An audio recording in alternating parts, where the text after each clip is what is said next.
ನಮಸ್ಕಾರ ಸ್ನೇಹಿತರೆ, ಇದೀಗ ತಾನೇ ಬಂದ ರಾಜ್ಯದ ಮುಖ್ಯವಾದ ಮಾಹಿತಿಗಳು. ಪಂಚ ಗ್ಯಾರಂಟಿಗಳಲ್ಲಿನ 2 ಗ್ಯಾರಂಟಿಗಳಲ್ಲಿ ದೊಡ್ಡ ಬದಲಾವಣೆ ಮಾಡಲು ಮುಂದಾದ ಸರ್ಕಾರ. ಗೃಹಲಕ್ಷ್ಮಿ ಮತ್ತು ಉಚಿತ ವಿದ್ಯುತ್ಗೆ ಹೊಸದಾಗಿ ಅರ್ಜಿ ಕಡ್ಡಾಯ. ಗೃಹಲಕ್ಷ್ಮಿ ಯೋಜನೆ ಲಾಭ ಪಡೆದುಕೊಳ್ಳಲು ಇನ್ನು ಮುಂದೆ ನಿಯಮವೇನು, ಮಾನದಂಡಗಳೇನು, ಅರ್ಜಿ ಸಲ್ಲಿಕೆ ಮಾಡಲು ದಾಖಲೆಗಳು ಏನು ಎಲ್ಲ ಮಾಹಿತಿ ಬಂದಿದೆ. ಇನ್ನು ಸತತವಾಗಿ 7 ಗಂಟೆಗಳ ಸಭೆ ಮಾಡಿದ ಡಿ.ಕೆ. ಶಿವಕುಮಾರ್ ಅವರು ನಿರುದ್ಯೋಗಿಗಳಿಗೆ ಗುಡ್ ನ್ಯೂಸ್ ಕೊಡಲಾಗಿದೆ.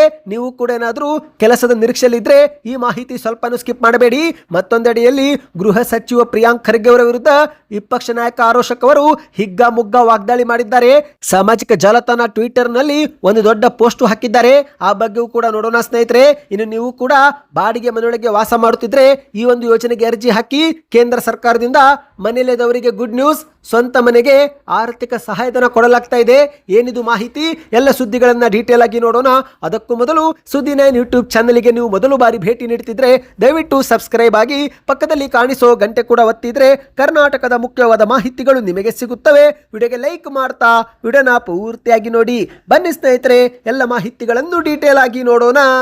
ಮುಖ್ಯಮಂತ್ರಿಯಾಗಿ ಅಧಿಕಾರ ಸ್ವೀಕರಿಸಿದ ನಂತರ ಮೊದಲ ಬಾರಿಗೆ ರಾಜ್ಯದ ಎಲ್ಲಾ ಜಿಲ್ಲಾಧಿಕಾರಿಗಳು, ಜಿಲ್ಲಾ ಪೊಲೀಸ್ ವರಿಷ್ಠಾಧಿಕಾರಿಗಳು ಮತ್ತು ಜಿಲ್ಲಾ ಪಂಚಾಯತಿ ಸಿಇಒಗಳೊಂದಿಗೆ ಮುಖ್ಯಮಂತ್ರಿ ಡಿ.ಕೆ. ಶಿವಕುಮಾರ್ ಅವರು ಸಭೆ ನಡೆಸಿದ್ದು, ನಾವೆಲ್ಲರೂ ಕೂಡ ಟೀಮ್ ಕರ್ನಾಟಕವಾಗಿ ಕೆಲಸ ಮಾಡೋಣ ಎಂದು ಕರೆ ಕೊಟ್ಟಿದ್ದಾರೆ. ಅಷ್ಟು ಮಾತ್ರವಲ್ಲ, ಕರ್ನಾಟಕದ ಗ್ಯಾರಂಟಿಗಳ ಯೋಜನೆ ಬಗ್ಗೆಯೂ ಕೂಡ ಹೊಸದಾಗಿ ಅರ್ಜಿ ಕರೆಯುವುದಕ್ಕೆ ಸೂಚನೆ ಕೊಟ್ಟಿದ್ದಾರೆ. ಹೌದು, ಪಂಚ ಗ್ಯಾರಂಟಿ ಯೋಜನೆಗಳಲ್ಲಿ 2 ಗ್ಯಾರಂಟಿಗಳಿಗೆ ಮತ್ತೊಮ್ಮೆ ಅರ್ಜಿ ಹಾಕುವುದು ಕಡ್ಡಾಯವಾಗಿದೆ. ಯಾಕಂದ್ರೆ ಸ್ನೇಹಿತರೆ, ಗೃಹಲಕ್ಷ್ಮಿ ಯೋಜನೆಯಡಿಯಲ್ಲಿ ಹಣ ಜಮೆ ಮಾಡಿದಾಗೊಮ್ಮೆ ಮೃತಪಟ್ಟವರ ಮತ್ತು ಅನರ್ಹರ ಖಾತೆಗೆ ಕೋಟಿಗಟ್ಟಲೆ ಹಣ ಜಮೆ ಆಗ್ತಾ ಇದೆ. ಹೌದು, ಸುಮಾರು 100 ಕೋಟಿ ರೂಪಾಯಿಗೂ ಮೇಲ್ಪಟ್ಟ ಹಣ ಮೃತಪಟ್ಟವರ ಮತ್ತು ಅನುಮಾನಾಸ್ಪದ ಬ್ಯಾಂಕ್ ಖಾತೆಗೆ ಜಮೆ ಆಗಿದ್ದು, ಹೀಗಾಗಿ ಸರ್ಕಾರ ಮೊದಲ ಒಂದು ಹಂತದಲ್ಲಿ ಗೃಹ ಜ್ಯೋತಿ ಹಾಗೂ ಗೃಹಲಕ್ಷ್ಮಿ ಯೋಜನೆಯನ್ನ ಪರಿಷ್ಕರಿಸಲು ನಿರ್ಧಾರ ಮಾಡಿದೆ. ಅಂದ್ರೆ ಸ್ನೇಹಿತರೆ, ಮುಖ್ಯಮಂತ್ರಿ ಡಿ.ಕೆ. ಶಿವಕುಮಾರ್ ಅವರು ಇಲ್ಲಿ ಯಾವುದೇ ಕಾರಣಕ್ಕೂ ನಾವು ಯೋಜನೆ ನಿಲ್ಲಿಸುತ್ತಿಲ್ಲ, ಆದರೆ ಫಲಾನುಭವಿಗಳು ಮತ್ತೊಮ್ಮೆ ಅರ್ಜಿ ಸಲ್ಲಿಕೆ ಮಾಡಬೇಕಾಗುತ್ತೆ ಎಂದು ಸಭೆಯಲ್ಲಿ ಸ್ಪಷ್ಟನೆ ಕೊಟ್ಟಿದ್ದಾರೆ. ವಿಧಾನಸೌಧದಲ್ಲಿ ನಿರಂತರ 7 ಗಂಟೆಗಳ ಕಾಲ ಸಭೆ ಮಾಡಿದ್ದು, ಸಭೆಯಲ್ಲಿ ಆಡಳಿತಕ್ಕೆ ಹೊಸ ಸ್ವರೂಪ ನೀಡುವ ಬಗ್ಗೆ ಡಿ.ಕೆ. ಶಿವಕುಮಾರ್ ಅವರು ಸಲಹೆ ಕೊಟ್ಟಿದ್ದಾರೆ. ಭ್ರಷ್ಟಾಚಾರ ಮುಕ್ತ ಆಡಳಿತ ನನ್ನ ಮೊದಲ ಆದ್ಯತೆಯಾಗಿದೆ. ಜನರಿಂದ ಯಾರು ಕೂಡ 10 ರೂಪಾಯಿ ಕೂಡ ಇಸ್ಕೊಳ್ಳುವಂತಿಲ್ಲ ಎಂದಿದ್ದಾರೆ.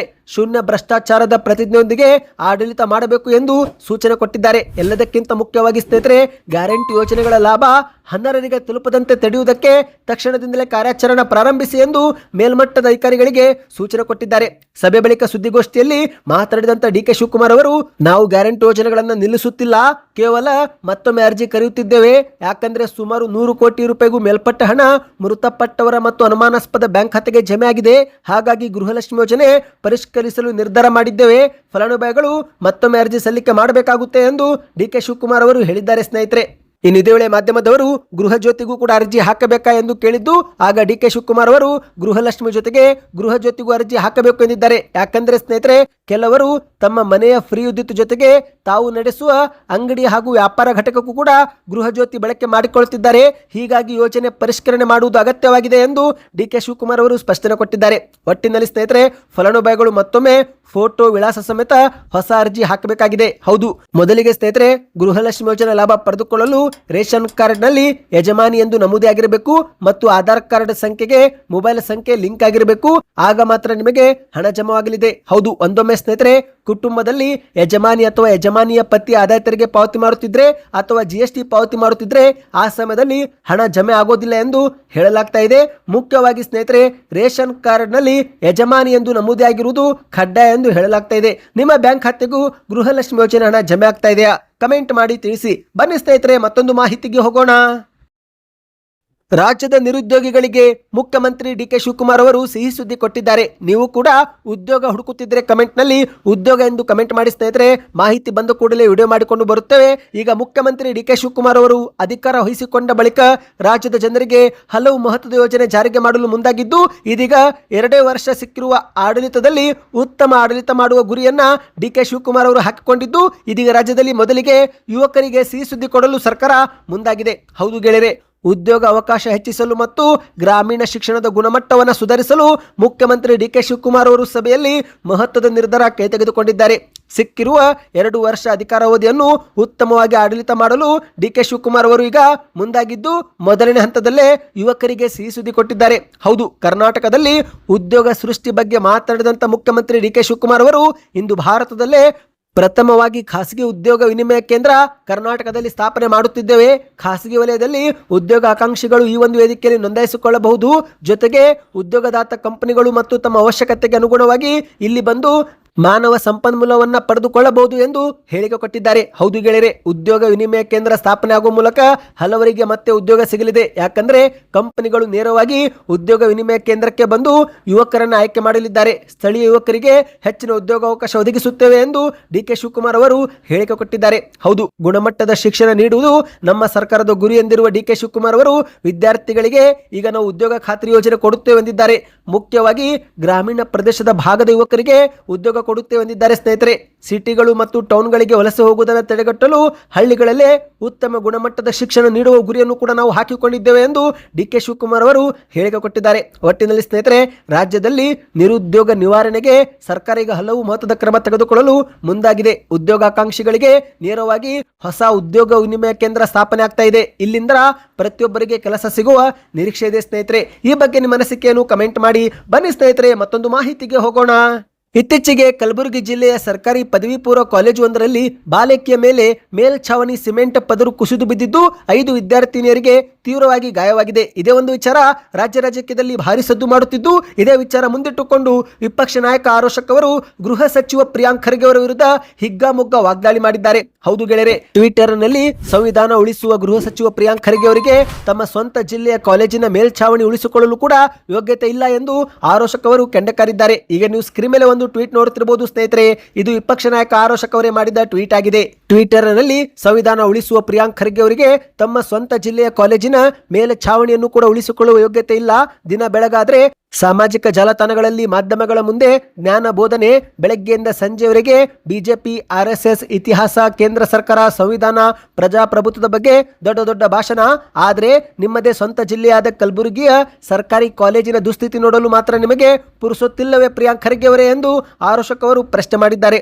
ಕಲಬುರಗಿ ನಗರದ ಸರ್ಕಾರಿ ಪದವಿ ಪೂರ್ವ ಬಾಲಕಿಯರ ಕಾಲೇಜಿನಲ್ಲಿ ತರಗತಿ ನಡೆಯುತ್ತಿದ್ದಾಗಲೇ ಮೇಲ್ಛಾವಣಿಯ ಸಿಮೆಂಟ್ ಪದರು ಕುಸಿದು ಬಿದ್ದು 5 ವಿದ್ಯಾರ್ಥಿನಿಯರು ತೀವ್ರವಾಗಿ ಗಾಯಗೊಂಡಿದ್ದಾರೆ. 80ಕ್ಕೂ ಹೆಚ್ಚು ವಿದ್ಯಾರ್ಥಿನಿಯರು ತರಗತಿಯಲ್ಲಿದ್ದಂಥ ಸಂದರ್ಭದಲ್ಲಿ ಈ ಭೀಕರ ಘಟನೆ ನಡೆದಿದೆ. ಅಂದ್ರೆ ಇದು ಕೇವಲ ಅಪಘಾತವಲ್ಲ, ಇದು ನಿಮ್ಮ ಕಾಂಗ್ರೆಸ್ ಸರ್ಕಾರದ ಜವಾಬ್ದಾರಿ ರಹಿತ ನಿರ್ಲಕ್ಷ್ಯದ ಪರಮಾವಧಿ ಎಂದು ಟ್ವೀಟ್ ಮಾಡಿದ್ದಾರೆ. ಅಸಲಿಗೆ ನಿಮ್ಮ ಆದ್ಯತೆ ಆದರೂ ಏನು ಪ್ರಿಯಾಂಕ್ ಖರ್ಗೆ ಅವರೇ? ಬರೀ ಚಿಲ್ಲರೆ ರಾಜಕೀಯವೋ ಅಥವಾ ಆಡಳಿತ ಮಾಡುವ ಆಸಕ್ತಿ ಏನಾದರೂ ಇದೆಯೋ ಎಂದು ಆರೋಶಕ್ ಅವರು ಪ್ರಶ್ನೆ ಮಾಡಿದ್ದಾರೆ. ಸ್ವಂತ ಜಿಲ್ಲೆಯ ಕಾಲೇಜು ಕಟ್ಟಡಗಳು ಕಣ್ಣೆದುರೇ ಕುಸಿಯುತ್ತಿವೆ. ನಿಮ್ಮ ನಿರ್ಲಕ್ಷ್ಯದಿಂದ ವಿದ್ಯಾರ್ಥಿನಿಯರು ತರಗತಿಯಲ್ಲೇ ಗಾಯಗೊಂಡು ಆಸ್ಪತ್ರೆ ಸೇರುತ್ತಿದ್ದಾರೆ. ಆದರೆ ನೀವು ಮಾತ್ರ ಸದಾಕಾಲ ಸಾಮಾಜಿಕ ಜಾಲತಾಣದಲ್ಲಿ ಹೊಸ ರಾಜಕೀಯ ವಿವಾದಗಳ ಹುಡುಕಾಟದಲ್ಲಿ ನಿರತರಾಗಿದ್ದೀರಿ. ಸ್ವಂತ ಜಿಲ್ಲೆ ಹೆಣ್ಣು ಮಕ್ಕಳು ಕಲಿಯುವ ಕಾಲೇಜಿನ ಮೇಲ್ಛಾವಣಿಯನ್ನೇ ಭದ್ರವಾಗಿ ಉಳಿಸಿಕೊಳ್ಳಲಾಗದವರು ಇಡೀ ರಾಜ್ಯದ, ದೇಶದ ಸಂವಿಧಾನದ ಭವಿಷ್ಯದ ಬಗ್ಗೆ ಭಾಷಣ ಬಗ್ಗುವುದು ಎಷ್ಟು ದೊಡ್ಡ ವಿಪರ್ಯಾಸ. ಮುಖ್ಯಮಂತ್ರಿ ಡಿ.ಕೆ. ಶಿವಕುಮಾರ್ ಅವರೇ, ಇದು ಕೇವಲ ಕಟ್ಟಡದ ಮೇಲ್ಛಾವಣಿ ಕುಸಿದ ಘಟನೆ ಅಲ್ಲ, ಇದು ನಿಮ್ಮ ಕಾಂಗ್ರೆಸ್ ಸರ್ಕಾರದ ಆಡಳಿತವೇ ಸಂಪೂರ್ಣವಾಗಿ ಕುಸಿದು ಬಿದ್ದಿರುವ ಜೀವಂತ ಸಂಕೇತ. ನಮ್ಮ ಆಗ್ರಹ ಇಷ್ಟೇ, ಈಗಲಾದರೂ ಸರ್ಕಾರ ಎಚ್ಚೆತ್ತುಕೊಂಡು ಗಾಯಗೊಂಡ ವಿದ್ಯಾರ್ಥಿನಿಯರಿಗೆ ತಕ್ಷಣ ಉನ್ನತ ಮಟ್ಟದ ಉಚಿತ ಚಿಕಿತ್ಸೆ ನೀಡಬೇಕು. ಈ ಗಂಭೀರ ನಿರ್ಲಕ್ಷ್ಯಕ್ಕೆ ಕಾರಣರಾದ ಅಧಿಕಾರಿಗಳ ವಿರುದ್ಧ ತಕ್ಷಣ ಕ್ರಿಮಿನಲ್ ಪ್ರಕರಣ ದಾಖಲಿಸಬೇಕು. ರಾಜ್ಯದ ಎಲ್ಲಾ ಸರ್ಕಾರಿ ಶಾಲಾ ಕಾಲೇಜುಗಳ ಸುರಕ್ಷತಾ ಲೆಕ್ಕ ಪರಿಶೋಧನೆಯನ್ನು ತಕ್ಷಣವೇ ನಡೆಸಬೇಕು. ಇಲ್ಲವಾದರೆ ಮಕ್ಕಳ ಜೀವದ ಚೆಲ್ಲಾಟವಾಡುತ್ತಿರುವ ಕಾಂಗ್ರೆಸ್ ಪಕ್ಷವನ್ನು ಕರ್ನಾಟಕದ ಜನತೆ ಎಂದಿಗೂ ಕೂಡ ಶ್ರಮಿಸೋದಿಲ್ಲ ಎಂದು ಆರೋಶಕ್ ಅವರು ದೀರ್ಘವಾದ ಒಂದು ಟ್ವೀಟ್ ಅನ್ನು ಮಾಡಿದ್ದಾರೆ. ಬನ್ನಿ ಸ್ನೇಹಿತರೆ, ಮತ್ತೊಂದು ಮಾಹಿತಿಗೆ ಹೋಗೋಣ.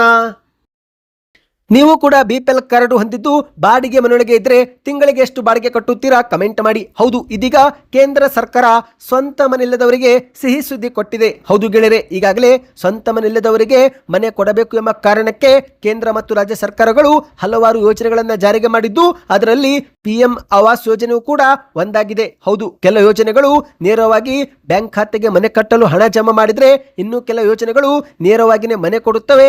ಇನ್ನು ಕೆಲವೆಡೆಯಲ್ಲಿ ಮನೆ ಕಟ್ಟಲು ಭೂಮಿ ಕೊಡಲಾಗುತ್ತೆ. ಈಗ ಅದೇ ರೀತಿ ಸ್ನೇಹಿತರೆ, PM ಆವಾಸ್ ಯೋಜನೆ ಅವಧಿಯನ್ನ 2029ರವರೆಗೆ ವಿಸ್ತರಿಸಿ ಕೇಂದ್ರ ಸರ್ಕಾರ ಘೋಷಣೆ ಮಾಡಿದೆ. ಹೌದು, ಸ್ವಂತ ಮನೆ ಇಲ್ಲದ ಬಡ ಕುಟುಂಬಗಳಿಗೆ ಕೇಂದ್ರ ಸರ್ಕಾರ ಸಂತೋಷದ ಸುದ್ದಿ ಕೊಟ್ಟಿದೆ. ಪ್ರಧಾನಮಂತ್ರಿ ಆವಾಸ್ ಯೋಜನೆಯನ್ನು 2029ರವರೆಗೆ ವಿಸ್ತರಿಸಲಾಗಿದ್ದು ಈ ಮೂಲಕ ಫಲಾನುಭವಿಗಳು ಅರ್ಜಿಯನ್ನು ಹಾಕಬಹುದು. ದೇಶದಲ್ಲಿ ಸ್ವಂತ ಮನೆ ಇಲ್ಲದವರಿಗೆ ಮನೆ ನಿರ್ಮಾಣಕ್ಕಾಗಿ ಕೇಂದ್ರ ಸರ್ಕಾರ ಆವಾಸ್ ಯೋಜನೆಯಡಿಯಲ್ಲಿ ನೇರವಾಗಿ ಆರ್ಥಿಕ ಸಹಾಯಧನವನ್ನು ಬ್ಯಾಂಕ್ ಖಾತೆಗೆ ಜಮೆ ಮಾಡಲಾಗುತ್ತೆ. ಆದರೆ ಸ್ನೇಹಿತರೆ, ಇಲ್ಲಿ ಕೆಲ ಅರ್ಹತೆಗಳನ್ನು ಪಾಲಿಸಬೇಕಾಗುತ್ತೆ. ಮುಖ್ಯವಾಗಿ ನಿಮ್ಮ ಹೆಸರಲ್ಲಿ ಯಾವುದೇ ಸ್ವಂತ ಮನೆ ಇರಬಾರದು. ರೇಷನ್ ಕಾರ್ಡು ಕಡ್ಡಾಯವಾಗಿ ಹೊಂದಿರಬೇಕು. ಅರ್ಜಿದಾರರು ಕಡಿಮೆ ಆದಾಯ ವರ್ಗಕ್ಕೆ ಸೇರಿದವರಾಗಿರಬೇಕು ಮತ್ತು ನಿಮ್ಮ ಹತ್ತಿರ Aadhaar card, ration card, PAN card, ಜಾತಿ ಪ್ರಮಾಣ ಪತ್ರ ಮತ್ತು ಆದಾಯ ಪ್ರಮಾಣ ಪತ್ರ ಕಡ್ಡಾಯವಾಗಿ ಇರಲೇಬೇಕು. ಸ್ನೇಹಿತರೆ, ಹತ್ತಿರದ ಯಾವುದಾದರೂ ಕಂಪ್ಯೂಟರ್ ಸೇವಾ ಕೇಂದ್ರಕ್ಕೆ ಭೇಟಿ ಕೊಟ್ಟು ಅಧಿಕೃತವಾಗಿ ಆನ್ಲೈನ್ ಮೂಲಕ ನೀವು PM ಆವಾಸ್ ಯೋಜನೆಗೆ ಅರ್ಜಿಯನ್ನು ಸಲ್ಲಿಕೆ ಮಾಡಬಹುದು. ಸ್ನೇಹಿತರೆ, ಇನ್ನು ಈ ಒಂದು ಅರ್ಜಿ ಸಲ್ಲಿಕೆ ಮಾಡಿದ ನಂತರ ಸ್ನೇಹಿತರೆ, ಅಧಿಕಾರಿಗಳು ಈ ಒಂದು ಅರ್ಜಿಯನ್ನು ಪರಿಶೀಲನೆ ಮಾಡ್ತಾರೆ. ಹೌದು, ಅಧಿಕಾರಿಗಳು ನಿಮ್ಮ ಅರ್ಹತೆಯನ್ನು ಪರಿಶೀಲಿಸಿ ಮನೆಯ ಬಾಗಿಲಿಗೆ ಬಂದು ಎಲ್ಲವನ್ನು ಕೂಡ ನೋಡಿಕೊಂಡ ನಂತರವೇ ನೀವು ಅರ್ಹರಾಗಿದ್ದರೆ ನಿಮ್ಮ ಒಂದು ಹೆಸರನ್ನ ಪ್ರಧಾನ ಮಂತ್ರಿ ಆವಾಸ್ ಯೋಜನೆಯ ಫಲಾನುಭವಿಗಳ ಪಟ್ಟಿಗೆ ಸೇರಿಸುತ್ತಾರೆ. ನಂತರವೇ ನಿಮ್ಮ ಬ್ಯಾಂಕ್ ಖಾತೆಗೆ ಆರ್ಥಿಕ ನೆರವು ಜಮಾ ಆಗುತ್ತೆ. ಸ್ನೇಹಿತರೆ, ಹೌದು, ಕೆಲವು ರಾಜ್ಯ ಸರ್ಕಾರಗಳು ಕೂಡ PM ಆವಾಸ್ ಯೋಜನೆಯೊಂದಿಗೆ ತಮ್ಮದೇ ಗೃಹ ನಿರ್ಮಾಣ ಯೋಜನೆಯು ಕೂಡ ಜಾರಿಗೆಗೊಳಿಸಿದ್ದು, ಒಟ್ಟಿನಲ್ಲಿ ಸ್ನೇಹಿತರೆ ಆವಾಸ್ ಯೋಜನೆಗೆ ನೀವು ಅರ್ಜಿ ಹಾಕಬಹುದು. ಈಗಾಗಲೇ PM ಆವಾಸ್ ಯೋಜನೆ, ರಾಜೀವ್ ಗಾಂಧಿ ವಸತಿ ಯೋಜನೆ, ಮುಖ್ಯಮಂತ್ರಿಯವರ ಮನೆ ಹಂಚಿಕೆ ಯೋಜನೆ ಸೇರಿದಂತೆ ಹಲವಾರು ಯೋಜನೆಗಳು ಜಾರಿಗೆಯಲ್ಲಿದ್ದು, ಈ ಎಲ್ಲ ಯೋಜನೆಗೆ ನೀವು ಅರ್ಜಿ ಹಾಕಬಹುದು. ಸ್ನೇಹಿತರೆ, ಈ ಬಗ್ಗೆ ನಿಮಗೆ ಇನ್ನಷ್ಟು ಮಾಹಿತಿ ಬೇಕಂದ್ರೆ ಕಮೆಂಟ್ ನಲ್ಲಿ ಸ್ವಂತ ಮನೆ ಯೋಜನೆ ಎಂದು ಕಮೆಂಟ್ ಮಾಡಿ. ಸ್ನೇಹಿತರೆ, ಮಾಹಿತಿ ಇಷ್ಟವೆನಿಸಿದರೆ ಚಾನೆಲ್ಗೆ ಸಬ್ಸ್ಕ್ರೈಬ್ ಆಗಿ.